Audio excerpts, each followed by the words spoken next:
Good evening, everyone. Welcome to another Make It With Me Monday. We are second week of December already. That's kind of hard to believe.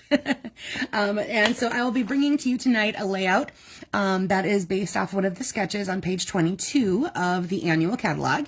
And I wanted to show you first what I'm featuring across the board is the special, the Making a Difference program that Stampin' Up! Does. Helps raise money for various causes. They have one product that they'll pick out, and they'll take donation or a donated amount from the purchases of that product to help that cause. So this particular Christmas one is this set of designer series paper called Sentimental Christmas.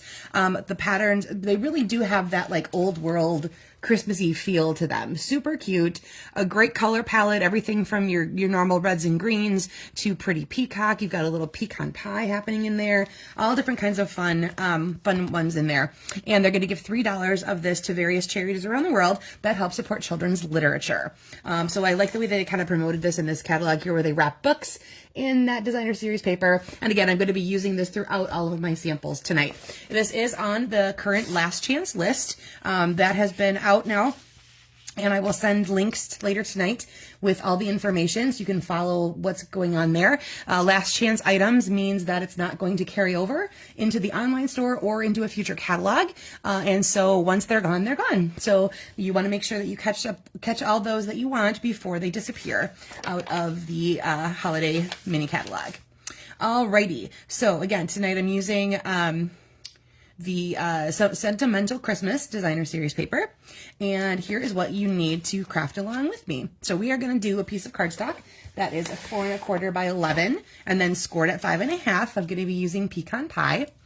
You need 3 pieces of designer series paper. Now you can decide if you want these to be all the same, mix them, match them a little bit, and you could also choose to use cardstock in this spot as well. It's totally up to you. I'm using these 3 strips. They're each 1 by 5 that were from the snowflake, the pecan pie snowflake. It's a very, very different take on snowflakes. I kind of like the natural, neutral feel of this as we work through it. All right, then you need a neutral piece that's 2 1/2 by 3 1/2. We're going to use it in the vertical direction. So your 2 1/2 is your width, 3 1/2 is your height. And you're going to want to decorate this up with images, phrase, etc. However you want to be doing this. It's going to be that particular part right there is the focal point of your card front. And then you're going to have a layer of cardstock to go behind it. That is, I'm sorry, oh, whoops, I have that the wrong dimension. It's 2 5/8 by 2 5/8. I have that as a typo on here. Let me fix that quick. So 2 5/8 by 3 5/8. It is correct on what I posted. So hopefully that is what you have cut. Alrighty. So let's go ahead and decorate our focal piece. My goodness, it's a Monday. Can you tell? All right, I'm going to be using Sparkling Snowflakes. This one is in the annual catalog. It's one of the carryovers, and it does have a coordinating punch that actually makes a snowflakey tag topper shape, which is kind of interesting. You'll see that in a little bit as well as I show you other samples. So I'm going to be using a phrase from here and a couple of the snowflakes to decorate the front of my card focal point here. So I have winter greetings going in the middle of that. And then around it, I'm going to start with my larger snowflake, and I'm going to add them randomly. Whoop, that didn't work out so well, did it? You know what? We're going to start over. Try that again. And of course, I have a little adhesive stuck back here. All right. That's my bad for not making sure I had it all inked up nicely. All right, let's try that again. Okay, here we go. Snowflake. That's better. I'm going to add a couple of those around, and then I'm going to fill in with my smaller snowflake. I've mounted that onto the back side of that same block. So one will go here. Add a little bit. I always like to make sure I work off of the edges. It gives that a finished look. When you have something that's going off the edges of your card front like that, I like the way that that helps that out. Oh, and I had my finger stuck in my ink pad, so I have a little bonus smudge on the top corner there. Isn't that fun? Okay, then once you have yours decorated how you want it to be, we're going to go ahead and mount that on that piece of cardstock.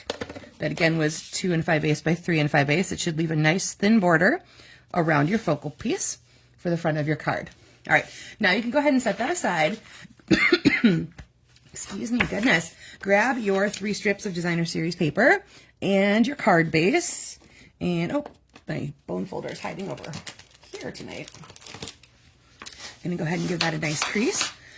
So again, this is all in pecan pie. I have early espresso as my background piece there. Now, you're going to be working center out because that will help with your layout. So you're going to take one of your strips of DSP. And again, like I said, if you wanted to mix and match patterns or, you know, different styles, you could throw in a cardstock here and work with a couple pieces of DSP. This is going to be ways that you can change this up to work with this particular layout anytime you want in the future. All right, so again, a 1x5 piece. So I started right in the middle, so I have one centered. And then I'm going to leave a tiny border in between. And then I'm going to mimic that same border now on the other side. Like so. All right, so that is the background of the card front. And then we're going to go ahead and layer on the piece that we have stamped with our phrase and images. Okay.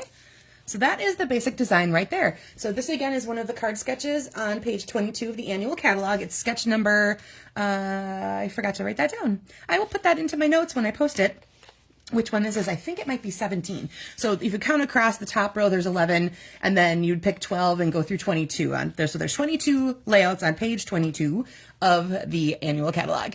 Oh, and you know what? I bet I can reach it. Yep, I can. Hopefully without tipping everything over on the rest of my table. So I can point it out exactly where it is. So give me 1 second. Here we go. So again, on page 22 of the annual catalog, they are all right here. It is this one right here. So 12, 13, 14, 15, 16, 17. I was right, 17. So there we go. We've done a few of these already, and there's another one that we're doing tonight here. All right, so that again is the basic layout. So again, using up 1-inch strips of your DSP gives you a lot of cuts out of a piece of that DSP. You're using... this is 12 by 12. You'll get several cards out of a layout like this, especially if you mix and match some of your DSPs. That could be fun. All right, so continuing on with other ones that are made with this Sentimental Christmas Designer Series paper. Here I pulled out the one that is the pretty peacock with the candles on it.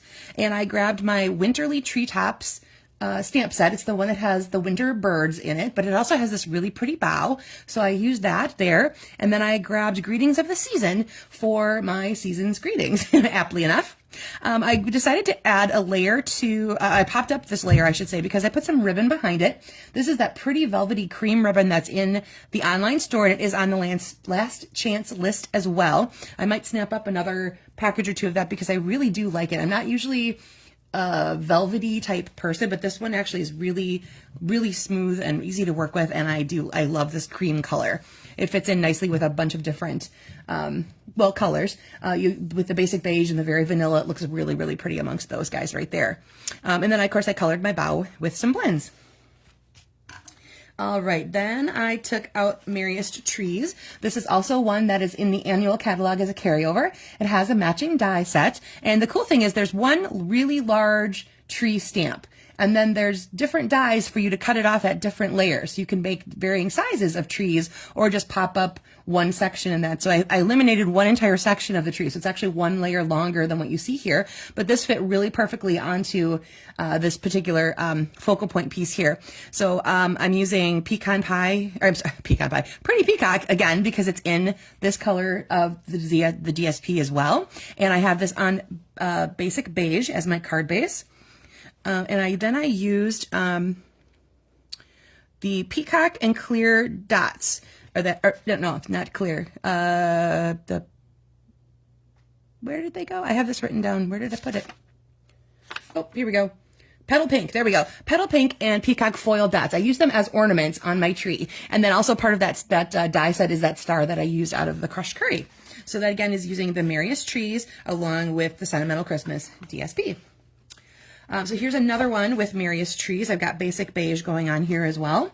And then I have a layer of garden green to pull out the colors that are in these decorated Christmas trees. And I took one of the stamp sets. I stamped this off twice before I stamped the green layer there so that my phrase would shine through. And there's just a hint of a star up there. And again, I used one of the clear dots that come in with you'll see it again in another sample that you get pecan and clear, and those are in the online store. And this is the clear one. It's got like a little bit of shimmer in there, but very flat and really easy to use. So then I also have some sponging going around here with my basic beige just to take some of the starkness off of that particular piece, because it's got kind of a grayish almost background going on in here as well. So it kind of muted the whole thing to go along with what I've got going on in my DSP.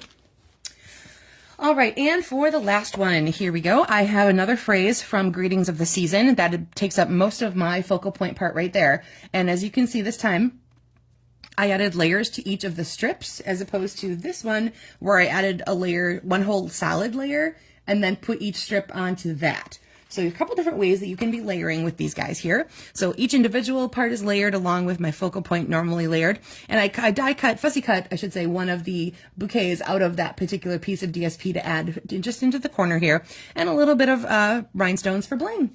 Gotta love something a little bit of sparkle and shine when we're talking Christmas cards, right? Alrighty, so let me go back. Oop, hold on. Things are falling. Okay, so let me go back to the original that we did here. So again, the very basic version. And here I'll show you how I stepped it up. I have multiple layers of things happening here. I added a panel behind, a little bit larger than just behind these guys, and I embossed it with the Snowflake Sky embossing folder, so that there's little hints of snowflakes going on throughout this layer here. I had, this is the punch I was telling you about. It does a little bit of it's a tag topper, and then it has a little bit of snowflake effect at the top there. So I have that as the focal point on top of the part we already had going on.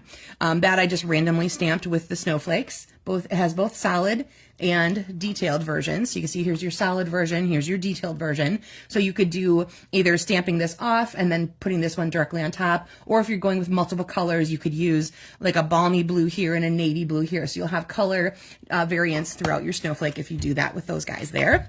This is the pecan version of those dots I was just using in the other one as well. And a little bit of sponging again to take out some of that starkness. So lots of layering and lots of bling going on here for the very stepped up version, as opposed to the simplicity of the very first one we saw. So again, this is the Sentimental Christmas Designer Series paper, which is on the last chance list. So you have an opportunity to take a look at that and see what things are disappearing that you might still want to be getting your hands on. And lucky enough for us, they have decided to do another free shipping couple of days here. So today, tomorrow, and Wednesday, anything we place an order of 75 or more will get free shipping. If you don't have one that big, let me know. We can try to combine up some things. So if you're nearby me or if you're nearby some friends who want to order, we'll group those together so that you can take advantage of that free shipping. All right, I think that's going to do it for me for tonight. I hope everybody has a great week. As we head in towards the bulk of the holiday season here, we're going to start getting going on decorating Christmas trees and all those kinds of fun things that are happening as we approach the holiday season. I'm going to be live one more time next week, Monday, the 16th, and then I'm going to take the next 2 Mondays off for the holidays. The 23rd, we actually will be at a Packer game. It's a Monday night game, so won't be live that night. And then New Year's, I'll be out of town, so it'll just be easier for me to not do live. So I will be live next week, the 16th, and then again starting after the new year. So that'll be fun. All right, everybody, have a great week, and I'll talk to you soon. Bye.